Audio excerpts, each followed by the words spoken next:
Ayan po mga boss, mayroon tayong nakaangat ditong Hyundai Tucson na 2022 model. At ang gagawin natin dito ay papalitan natin ng EGR valve. Kaya nakaangat yung lifter nyan.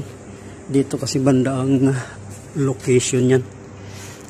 Diyan at ayan po. Dito nakamounting yan.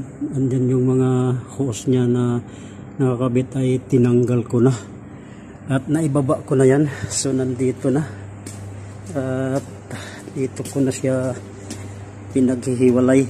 So yan, ito naman yung kanyang cooler, dito yan nakakabit, dito itong tatlong tornilyo nya at mayroon yung strainer. Ayan, ito'y kaya papalitan dahil yung kanyang DTC ay related dito sa EGR. Actually bulletin to ng Hyundai Tucson, mayroong DTC ng EGR. Una ay pinapa-upgrade muna yung ECU, pero yung iba umaayos naman. Kapag hindi pa rin umayos ay ito na yung susunod na papalitan, yung kanyang EGR valve. So ayan, ito yung luma at ito naman yung bago nating ikakabit. Tapos ayan nga, ito yung kanyang cooler sa coolant para lumamig yung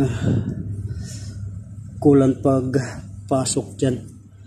So ayan, at papalitan ko na to. Ito yung ating na-assign na namang trabaho ngayon. At hindi rin ganong kadali palitan to dahil marami kang tatanggalin. Ito yung mga bypass hose dito na nakakabit, kinakailangan mong tanggalin. Saka yung dito.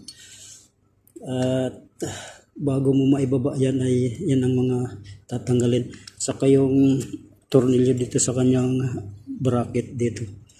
Dito rin. Din doon sa exhaust sa baba ng catalytic converter. So yan po mga boss, ito yung ating update na naman sa araw to. God bless at mabuhay po kayong lahat. Hanggang sa sunod ulit nating mga gagawing video ay atin pong panoorin at antabayanan. Tuloy lang po sa ating suporta at ingat po lagi tayo sa araw-araw nating mga gawain sa ating mga buhay-buhay. Bye-bye.